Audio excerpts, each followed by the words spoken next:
दुनिया को टैरिफ की जाल में फंसाने वाले ट्रंप अब खुद परेशान हैं। इसका कारण सोयाबीन है। दरअसल चीन सोयाबीन का बड़ा आयातक है, लेकिन अमेरिका के टैरिफ लगाने के बाद सोयाबीन की खरीदी रोकी हुई है। अब अमेरिकी किसानों को करीब 12 अरब डॉलर का नुकसान उठाना पड़ रहा है।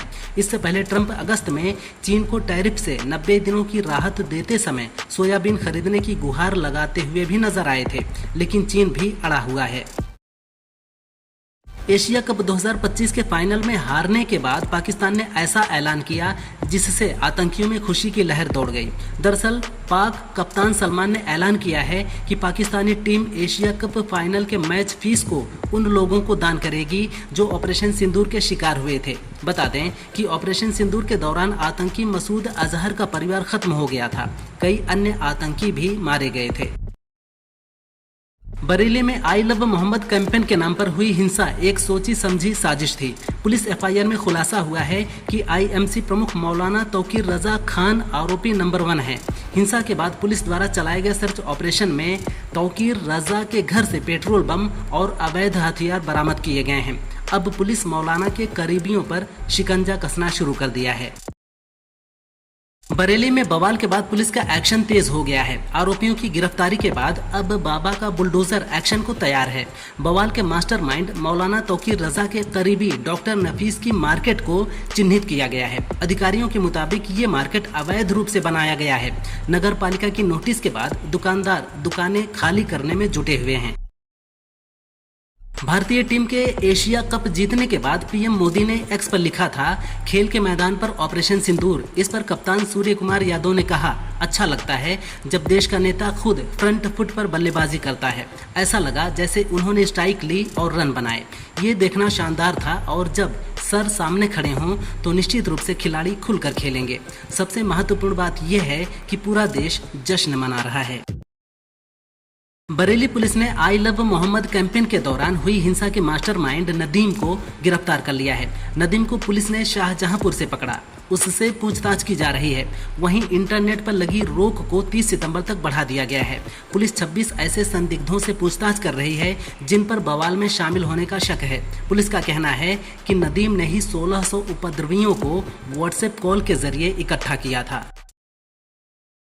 तमिलनाडु के करूर में मची भगदड़ के मामले में पुलिस ने टीवी के पार्टी के चीफ विजय थलापति और उनकी पार्टी के 3 अन्य नेताओं को हादसे का जिम्मेदार बताया है। एफआईआर में कहा गया है कि विजय शाम 4:45 बजे करूर जिले में पहुंच गए थे, लेकिन रैली स्थल पर जाने में जानबूझकर देरी की और बिना अनुमति रोड शो निकाला, जिससे भीड़ बढ़ती गई।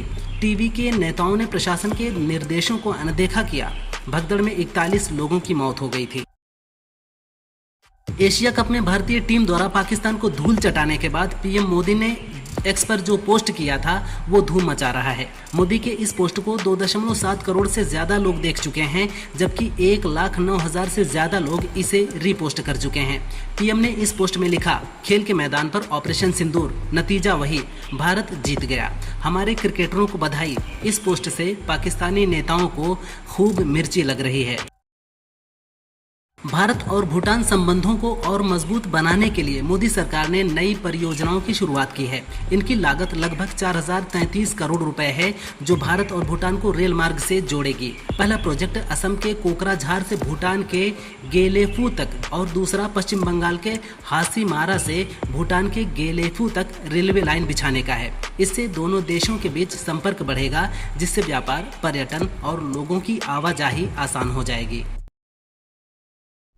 पाकिस्तान सरकार के आतंकी चेहरे से अब वहां के लोग भी तंग आ चुके हैं। ऐसे में अवामी एक्शन कमेटी यानी एएसी के नेतृत्व में पीओके के कई इलाकों में बड़ी संख्या में लोग पीएम शहबाज शरीफ के खिलाफ प्रदर्शन कर रहे हैं। इस दौरान एएसी नेता ने सरकार पर निशाना साधते हुए कहा कि ये बातों से नहीं, जूतों से मानने वाले हैं।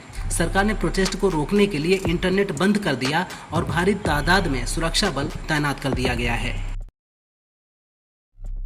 दिल्ली आम आदमी पार्टी के नेता सौरभ भारद्वाज ने भारत की T20 टीम के कप्तान सूर्य कुमार यादव को लेकर कहा था कि अगर उनकी औकात है तो एशिया कप की अपनी मैच फीस सुरक्षा बल के जवानों और पहलगाम के पीड़ितों को दान करके दिखाएं। अब सूर्या ने अपनी फीस डोनेट कर दी है। इस पर बीजेपी प्रवक्ता अजय आलोक ने सौरभ को चुनौती देते हुए कहा कि अगर उनकी औकात है तो अपना 1 महीने का वेतन दान करके दिखाएं। उत्तर प्रदेश में हर शख्स 37,500 करोड़ रुपए के कर्ज में डूबा हुआ है। ये कर्ज साल दर साल बढ़ता जा रहा है। रिपोर्ट के मुताबिक यूपी के चालू वित्त वर्ष में प्रदेश पर 9 लाख करोड़ रुपए के कर्ज का अनुमान है। पिछले 5 सालों में प्रदेश पर 6 लाख करोड़ रुपए कर्ज बढ़ा है। हालांकि राहत की बात यह है कि इस ऋण के बावजूद प्रदेश का राजस्व घाटा 2.97% है, जो RBI की निर्धारित सीमा के अंदर है।